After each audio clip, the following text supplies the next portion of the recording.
ਅਗਲੀ ਖਬਰ ਜਿਹੜੀ ਆ ਸਭ ਤੋਂ ਵੱਡੀ ਆ ਉਹ ਵੈਨਜ਼ੂਏਲਾ ਨੂੰ ਲੈ ਕੇ ਆ।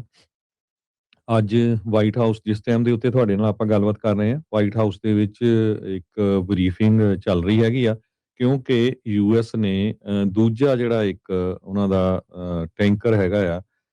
ਉਹ ਜਿਹਦੇ ਉੱਤੇ ਰਸ਼ੀਆ ਦਾ ਫਲੈਗ ਲੱਗਾ ਹੋਇਆ ਸੀ,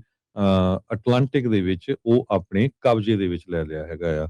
ਵਾਈਟ ਹਾਊਸ ਨੇ ਇਹ ਕਿਹਾ ਆ ਵੀ ਯੂਐਸ ਨੇ ਰਸ਼ੀਅਨ ਫਲੈਗ ਵੈਸਲ ਜੋ ਨਾਰਥ ਅਟਲਾਂਟਿਕ ਦੇ ਵਿੱਚ ਸੀ, ਉਸ ਨੂੰ ਜਿਹੜਾ ਕਿ ਵੈਨਜ਼ੂਏਲਨ ਆਇਲ ਦੇ ਨਾਲ ਸੰਬੰਧਿਤ ਆ, ਉਸ ਨੂੰ ਆਪਣੇ ਕਬਜ਼ੇ ਦੇ ਵਿੱਚ ਲੈ ਲਿਆ ਹੈਗਾ ਤੇ ਇਹ ਸੈਕੰਡ ਟੈਂਕਰ ਹੈਗਾ ਕੈਰੇਬੀਅਨਸ ਦੇ ਵਿੱਚ।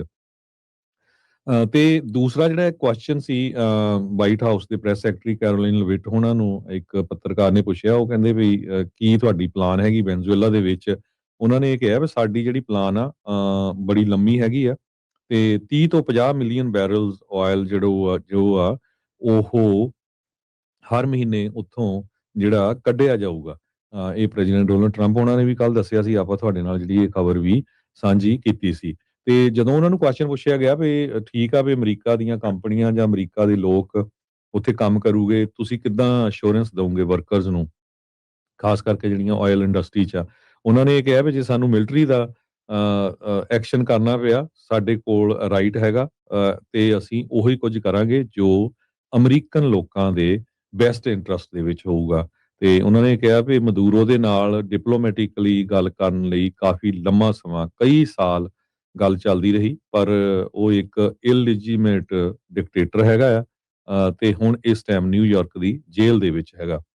ਨਾਲ ਦੀ ਨਾਲ ਉਹਨਾਂ ਨੇ ਇਹ ਵੀ ਕਿਹਾ ਵੀ ਜਿਹੜਾ ਆਇਲ ਆ ਉਹ ਯੂਐਸਏ ਦੇ ਵਿੱਚ ਬੜੀ ਛੇਤੀ ਪਹੁੰਚਣਾ ਸ਼ੁਰੂ ਹੋ ਜਾਊਗਾ, ਜੋ ਕਿ ਅਮਰੀਕਨਸ ਐਜ਼ ਵੈਲ ਐਜ਼ ਵੈਨਜ਼ੂਏਲਨ ਲੋਕ ਜੋ ਆ ਉਹਨਾਂ ਨੂੰ ਦੋਨਾਂ ਨੂੰ ਬੈਨੀਫਿਟ ਕਰੂਗਾ। ਤੇ ਉਹਨਾਂ ਨੇ ਇਹ ਵੀ ਕਿਹਾ ਕਿ ਵੈਨਜ਼ੂਏਲਾ ਦੀ ਜਿਹੜੀ ਇੰਟਰਮ ਅਥਾਰਟੀਜ਼ ਆ, ਇੰਟਰਮ ਗਵਰਨਮੈਂਟ ਹੈਗੀ ਆ ਕਾਰਾਕਸ ਦੇ ਵਿੱਚ, ਉਹਦੇ ਨਾਲ ਅਸੀਂ ਆਲਰੇਡੀ ਇਨ ਟੱਚ ਹੈਗੇ ਆ। ਜੀ ਬਿਲਕੁਲ। ਸੋ ਬੈਲਾ 1 ਕਰਕੇ ਸੀਗਾ ਜਿਹੜਾ ਜਹਾਜ਼ ਜਿਸ ਤੇ ਰਸ਼ੀਅਨ ਫਲੈਗ ਲੱਗਾ ਹੋਇਆ ਸੀਗਾ, ਤੇ ਉਹਨਾਂ ਨੇ ਉਸ ਨੂੰ 1 ਹਫ਼ਤਾ ਜਿਹੜਾ ਹਰਜੋਤ ਸਿੰਘ ਜੀ ਪਿੱਛਾ ਕਰਦੇ ਰਹੇ, ਤੇ ਫਿਰ ਇਵੈਂਚੁਅਲੀ ਨਾਰਥ ਅਟਲਾਂਟਿਕ ਦੇ ਵਿੱਚ ਜਾ ਕੇ ਇਹਨਾਂ ਨੇ ਉਸ ਨੂੰ ਸੀਜ਼ ਕਰ ਲਿਆ ਹੈਗਾ ਆ। ਸੋ ਕਹਿੰਦੇ ਵੀ ਇਹ ਕੰਮ ਕਾਫੀ, ਇਹ ਸ਼ੁਰੂਆਤ ਇੱਦਾਂ ਹੀ ਹੋਈ ਸੀ ਵੈਨੇਜ਼ੁਏਲਾ ਦੇ ਉਲਟੇ ਜਿਹੜਾ ਕਰਾਕਸ ਤੋਂ ਚੱਕਿਆ ਆ ਮਡੂਰੋ, ਵੀ ਉਦੋਂ ਪਹਿਲਾਂ ਉਹਨਾਂ ਨੇ ਟੈਂਕਰ ਰੋਕ ਕੇ ਜਿਹੜੀਆਂ ਬੋਟਸ ਆ ਰਹੀਆਂ, ਨਾਰਕੋ ਟੈਰਰਿਸਟ ਬੋਟਸ ਆ ਰਹੀਆਂ ਸੀ, ਉਹਨਾਂ ਦੇ ਉੱਤੇ ਹਮਲੇ ਜਿਹੜੇ ਉਹ ਕੀਤੇ। ਫਿਰ USS ਦਾ ਇੱਕ ਜਿਹੜਾ ਵੱਡਾ ਜਿਹੜਾ ਬੇੜਾ ਆ, ਜੰਗਲੀ ਜਿਹੜਾ ਸਮੁੰਦਰੀ ਬੇੜਾ ਆ, ਉਸ ਨੂੰ ਉੱਤੇ ਘੱਲਿਆ ਗਿਆ ਸੀਗਾ, ਤੇ ਫਿਰ ਉਹਨਾਂ ਸਾਰਿਆਂ ਦੀ ਵਰਤੋਂ ਕਰਦੇ ਹੋਏ ਇਹ ਐਕਸ਼ਨ ਨੂੰ, ਰੇਡ ਨੂੰ ਜਿਹੜਾ ਉਹ ਅੰਜਾਮ ਦਿੱਤਾ ਹੈਗਾ ਆ। ਉਧਰ ਕ੍ਰੈਮਲਿਨ ਵਾਲੇ, ਰਸ਼ੀਆ ਵਾਲੇ ਇਹ ਰੌਲਾ ਹੁਣ ਪਾ ਰਹੇ ਆ ਵੀ ਕਹਿੰਦੇ ਵੀ ਕਿਸੇ ਵੀ ਮੁਲਕ ਦੇ ਕੋਲ ਅਖਤਿਆਰ ਨਹੀਂ ਹੈਗਾ ਇਸ ਤਰੀਕੇ ਦੇ ਨਾਲ ਵੀ ਤੁਸੀਂ ਜਿਹੜਾ ਆ ਵੀ ਇਹਨਾਂ ਦੇ ਕਿਸੇ ਦੀ ਵੀ ਸ਼ਿਪ ਨੂੰ ਜਿਹੜਾ ਉਹ ਤੁਸੀਂ ਫੜ ਸਕਦੇ ਹੈਗੇ ਆ। ਸੋ ਰਸ਼ੀਆ ਵਾਲੇ ਹੁਣ ਇਹ ਰੌਲਾ ਜਿਹੜਾ ਉਹ ਪਾ ਰਹੇ ਆ, ਪਰ ਅਮਰੀਕਾ ਵਾਲਿਆਂ ਨੇ ਆਲਰੇਡੀ ਇਹ ਸੀਜ਼ ਕਰ ਦਿੱਤਾ, ਕਿਉਂਕਿ ਵੈਨੇਜ਼ੁਏਲਾ ਦੇ ਤੇਲ ਦੇ ਉੱਤੇ ਬਲੌਕੇਡ ਲਾਇਆ ਆ, ਸੈਂਕਸ਼ਨਸ ਜਿਹੜੀਆਂ ਲਗਾਈਆਂ ਹੋਈਆਂ ਹੈਗੀਆਂ ਆ। ਜਿਹੜੇ ਕਹਿੰਦੇ ਵੀ ਬਹੁਤ ਵੱਡੇ ਸਪੋਰਟਰ ਸੀਗੇ ਰਸ਼ੀਆ ਵਾਲੇ ਮਡੂਰੋ ਦੇ, ਪਰ ਮਡੂਰੋ ਦੇ ਉੱਤੇ ਇਹ ਦੋਸ਼ ਆ ਵੀ ਉਸਨੇ US ਦੇ ਜਿਹੜੇ ਮੈਰੀਟਾਈਮ ਲਾ ਆ, ਉਹ ਸੌਰੀ ਜਿਹੜੇ ਅਮਰੀਕਾ ਦੇ ਵਿੱਚ ਖਾਸ ਕਰਕੇ ਡਰੱਗ ਸਮਗਲਿੰਗ ਆ, ਉਹਨਾਂ ਦੇ ਕਾਨੂੰਨਾਂ ਨੂੰ ਲੈ ਕੇ ਉਸਨੇ ਉਲੰਘਣਾ ਕੀਤੀ ਆ। ਇੰਡਾਈਟ ਉਸਨੂੰ ਹੁਣ ਕੀਤਾ ਜਿਹੜਾ ਹੋ ਗਿਆ ਹੈਗਾ ਆ। ਸੋ ਇਹ ਜਿਹੜੀਆਂ ਸ਼ਿਪ ਨੂੰ ਜਿਹੜਾ ਹੁਣ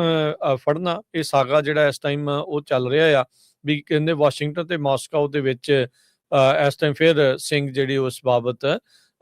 ਫਸ ਚੁੱਕੇ ਹੈਗੇ ਆ। ਸੋ ਲੈਟਿਨ ਅਮਰੀਕਾ ਦੀ ਜਿਹੜੀ ਕੰਟਰੀ ਵੈਨੇਜ਼ੁਏਲਾ ਆ, ਉਸ ਤੋਂ ਬਾਅਦ ਦੇ ਵਿੱਚ ਸੋ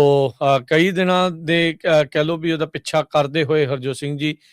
ਇਸ ਨੂੰ ਜਿਹੜਾ ਉਹ ਫੜ ਲਿਆ ਗਿਆ ਆ। ਇਹ ਯੂਨਾਈਟਿਡ ਕਿੰਗਡਮ ਤੇ ਆਈਸਲੈਂਡ ਦੇ ਵਿਚਾਲੇ ਜਿਹੜਾ ਹਰਜੋਤ ਸਿੰਘ ਜੀ ਪਹੁੰਚਿਆ ਹੋਇਆ ਸੀਗਾ ਇਹ ਸਮੁੰਦਰੀ ਜਹਾਜ਼, ਜਿੱਥੋਂ ਜਾ ਕੇ ਫਿਰ ਇਹਨਾਂ ਨੇ ਆਪਣੇ ਕੰਟਰੋਲ ਅੰਡਰ ਜਿਹੜਾ ਉਹ ਕਰ ਲਿਆ ਹੈਗਾ ਆ। ਸੋ US ਦੀ ਜਿਹੜੀ ਯੂਰਪੀਅਨ ਕਮਾਂਡ ਆ, ਉਹਨਾਂ ਨੇ ਕਨਫਰਮ ਕੀਤਾ ਵੀ ਇਹ ਜਿਹੜਾ ਟੈਂਕਰ, ਆਇਲ ਟੈਂਕਰ ਆ, ਇਹ US ਦੀਆਂ ਸੈਂਕਸ਼ਨਸ ਦੀ ਉਲੰਘਣਾ ਦੇ ਵਿੱਚ ਸੀਗਾ, ਤੇ ਨਾਰਥ ਅਟਲਾਂਟਿਕ ਦੇ ਵਿੱਚ ਜਾ ਕੇ ਇਹਨਾਂ ਨੇ ਇਸ ਨੂੰ ਪਰਸੂਏ ਕਰਦੇ ਹੋਏ ਵਾਰੰਟ ਜਿਹੜਾ ਉਹ ਇਸ਼ੂ ਕੀਤਾ ਗਿਆ ਹੋਇਆ ਸੀ ਯੂਐਸ ਫੈਡਰਲ ਕੋਰਟ ਦੇ ਦੁਆਰਾ ਵੀ ਇਹਨੂੰ ਤੁਸੀਂ ਟਰੈਕ ਕਰ ਸਕਦੇ ਆ ਤੇ ਫਿਰ ਇਸ ਨੂੰ ਇਵੈਂਚੁਅਲੀ ਜਿਹੜਾ ਉਹ ਇਹਨਾਂ ਨੇ ਆਪਣੇ ਕਬਜ਼ੇ ਅਧੀਨ ਲੈ ਲਿਆ ਹੈਗਾ। ਡਿਫੈਂਸ ਸਕੱਤਰ ਪੀਟ ਹੈਗਸਥ ਉਹਨਾਂ ਨੇ ਵੀ ਪੋਸਟ ਜਿਹੜੀ ਸ਼ੇਅਰ ਕਰਦੇ ਹੋਏ ਕਿਹਾ ਵੀ ਇਹ ਜਿਹੜਾ ਬਲੌਕੇਡ ਆ ਇਹ ਨਾ ਸੋਚੋ ਵੀ ਹਵਾ ਦੇ ਵਿੱਚ ਆ, ਕੋਈ ਵੀ ਜਿਹੜਾ ਟੈਂਕਰ ਆ ਅਸੀਂ ਨਾ ਆਉਣ ਦੇਣਾ ਤੇ ਨਾ ਅਸੀਂ ਜਿਹੜਾ ਉਹ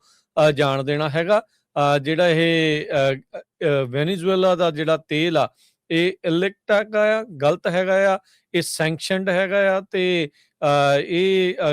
ਇਸ ਦੇ ਉੱਤੇ ਪੂਰੇ ਇਫੈਕਟ ਦੇ ਵਿੱਚ ਬਲੌਕੇਡ ਜਿਹੜਾ ਉਹ ਚੱਲ ਰਿਹਾ ਤੇ ਕਹਿੰਦੇ ਦੁਨੀਆ ਦਾ ਚਾਹੇ ਕੋਈ ਵੀ ਹਿੱਸਾ ਕਿਉਂ ਨਾ ਹੋਵੇ। ਯੂਐਸ ਸਦਰਨ ਕਮਾਂਡ ਜਿਹੜਾ ਕਿ ਮਿਲਟਰੀ ਐਕਟੀਵਿਟੀਜ਼ ਲੈਟਿਨ ਅਮਰੀਕਨ ਤੇ ਕੈਰੀਬੀਅਨ ਦੇ ਪਾਣੀਆਂ ਦੇ ਵਿੱਚ ਕਰਦਾ ਆ, ਉਹਨਾਂ ਨੇ ਕਿਹਾ ਵੀ ਇੱਕ ਆਇਲ ਟੈਂਕਰ ਸੋਫੀਆ ਉਹਨਾਂ ਨੇ ਵੀ ਜਿਹੜਾ ਉਹ ਜ਼ਬਤ ਕੀਤਾ ਆ, ਸੀਜ਼ ਕੀਤਾ ਆ। ਉਹ ਸਟੇਟਲੈਸ ਸੀਗਾ, ਸੈਂਕਸ਼ਨਡ ਡਾਰਕ ਫਲੀਟ ਮੋਟਰ ਟੈਂਕਰ ਸੀਗਾ ਜੋ ਕਿ ਇੰਟਰਨੈਸ਼ਨਲ ਵਾਟਰਸ ਦੇ ਵਿੱਚ ਆਪਰੇਟ ਕਰ ਰਿਹਾ ਸੀਗਾ। ਸੋ ਇੱਕ ਆਇਲ ਮਾਰਕੀਟ ਦੇ ਜਿਹੜੇ ਐਨਾਲਿਸਟ ਹੈਗੇ ਆ ਕੈਪਲਰ ਦੇ ਲਈ, ਉਹਨਾਂ ਨੇ ਦੱਸਿਆ ਵੀ ਕਹਿੰਦੇ ਵੀ ਸੈਟੇਲਾਈਟ ਇਮੇਜਸ ਤੇ ਪੋਰਟ ਰਿਪੋਰਟ ਦੱਸਦੀ ਆ ਵੀ ਉਹ ਜਿਹੜਾ ਜਿਹੜਾ ਤੇਲ ਟੈਂਕਰ ਆ ਉਹਦੇ ਵਿੱਚ 2 ਮਿਲੀਅਨ ਬੈਰਲ ਜਿਹੜਾ ਕਰੂਡ ਆਇਲ ਹੋ ਸਕਦਾ ਹੈਗਾ ਆ, ਜੋ ਵੈਨੇਜ਼ੁਏਲਾ ਦੇ ਵਿੱਚ ਇਹਨਾਂ ਨੇ ਹੁਣ ਯੂਐਸ ਨੇ ਸੀਜ਼ ਕਰ ਲਿਆ ਹੈਗਾ ਆ। ਸੋ 2 ਆਇਲ ਟੈਂਕਰ ਵੈਨੇਜ਼ੁਏਲਾ ਦੇ ਕੋਸਟ ਦੇ ਉੱਤੇ ਪਿਛਲੇ ਮਹੀਨੇ 'ਚ 2 ਉਹਨਾਂ ਨੇ ਫੜੇ ਸੀਗੇ ਤੇ ਹੁਣ ਜਿੱਦਾਂ ਆਪਾਂ ਦੱਸਦੇ ਆ ਵੀ ਰਸ਼ੀਅਨ ਝੰਡੇ ਵਾਲਾ ਇੱਕ ਟੈਂਕਰ ਜੋ ਕਿ ਵਾਪਸ ਉਧਰ ਨੂੰ ਜਾ ਰਿਹਾ ਸੀ ਨਾਰਥ ਅਟਲਾਂਟਿਕ ਦੇ ਵਿੱਚ, ਇਸ ਨੂੰ ਸੀਜ਼ ਕਰ ਲਿਆ ਗਿਆ ਆ। ਕੈਰੋਲਿਨ ਲਵਿਟ ਉਹਨਾਂ ਨੇ ਇਹ ਕਿਹਾ ਵੀ ਜਿਹੜਾ ਵੈਸਲ ਸੀਜ਼ ਕੀਤਾ ਗਿਆ ਹੈ ਯੂਐਸ ਦੀਆਂ ਜਿਹੜੀਆਂ ਸੈਂਕਸ਼ਨਸ ਲਾਈਆਂ ਗਈਆਂ ਹੈਗੀਆਂ ਆ ਵੈਨੇਜ਼ੁਏਲਾ ਆਇਲ ਦੇ ਉੱਤੇ ਵੀ ਉਹ ਕਿਤੇ ਵੇਚ ਨਹੀਂ ਸਕਦੇ ਹੈਗੇ, ਉਸ ਨੂੰ ਹੀ ਲੈ ਕੇ ਜਿਹੜੀ ਇਹ ਇਨਫੋਰਸਮੈਂਟ ਕੀਤੀ ਗਈ ਆ। ਰੂਬੀਓ ਹੁਣੀ ਕਿਹਾ ਵੀ ਯੂਐਸ ਡੀਲ ਬਣਾ ਰਿਹਾ ਆ ਤਾਂ ਕਿ ਜਿਹੜਾ ਜਿੰਨਾ ਵੀ ਤੇਲ ਹੈਗਾ ਆ ਵੈਨੇਜ਼ੁਏਲਾ ਦੇ ਵਿੱਚ ਸਟਕ ਉਸ ਨੂੰ ਬਾਈ ਕੀਤਾ ਜਾ ਸਕੇ। ਵੈਨੇਜ਼ੁਏਲਾ ਦੀ ਇੰਟਰਮ ਅਥਾਰਟੀਜ਼ ਚਾਹੁੰਦੇ ਆ ਵੀ ਜਿਹੜਾ ਤੇਲ ਸੀਜ਼ ਕੀਤਾ ਗਿਆ ਆ ਸੋਫੀਆ ਦੇ ਉੱਤੇ ਉਹ ਰੂਬੀਆ ਦੇ ਜੋ ਸੈਨੇਟਰ ਰੂਬੀਓ ਹੈਗੇ ਆ, ਹੁਣ ਤਾਂ ਚਲੋ ਜਿਹੜੇ ਸੈਕਟਰੀ ਆਫ ਸਟੇਟ ਆ ਉਹਨਾਂ ਨੂੰ ਉਹਨਾਂ ਦੇ ਨਾਲ ਜਿਹੜੀ ਗੱਲਬਾਤ ਆ ਚੱਲ ਰਹੀ ਆ। ਇਸੇ ਤਰ੍ਹਾਂ ਜੋ ਹੈਗਸੈਥ ਆ ਉਹਨਾਂ ਨੇ ਕਿਹਾ ਵੀ ਯੂਐਸ ਦੀ ਜਿਹੜੀ ਮਿਲਟਰੀ ਪਾਵਰ ਆ ਉਹ ਔਨ ਡਿਸਪਲੇ ਆ ਵਿਦ ਟੈਂਕ ਸੀਜ਼ਰਸ ਅਤੇ ਇਦਾਂ ਹੀ ਚੱਲਦੀ ਰਹੂਗੀ। ਇਹ ਉਹਨਾਂ ਨੇ ਪੂਰੀ ਧਮਕੀ ਦਿੱਤੀ ਆ ਕਿ ਸਾਡੇ ਕੋਲ ਪੂਰੀ ਪਾਵਰ ਆ ਤੇ ਅਸੀਂ ਇਦਾਂ ਹੀ ਕਰਾਂਗੇ। ਤੇ ਪਰ ਜਿਸ ਤਰ੍ਹਾਂ ਤੁਸੀਂ ਦੱਸਿਆ ਹੀ ਆ ਵੀ ਜਿਹੜੇ ਕਾਮਰੇਡ ਆ ਉਹ ਕਾਫੀ ਤੜਫ ਰਹੇ ਆ ਰਸ਼ੀਆ ਵਾਲੇ, ਉਹਨਾਂ ਨੇ ਇਹ ਕਿਹਾ ਆ ਵੀ ਇਹ ਜਿਹੜੀ ਕੋਈ ਵੀ ਸਟੇਟ ਆ ਉਹ ਇਦਾਂ ਧੱਕਾ ਨਹੀਂ ਕਰ ਸਕਦੀ ਹੈਗੀ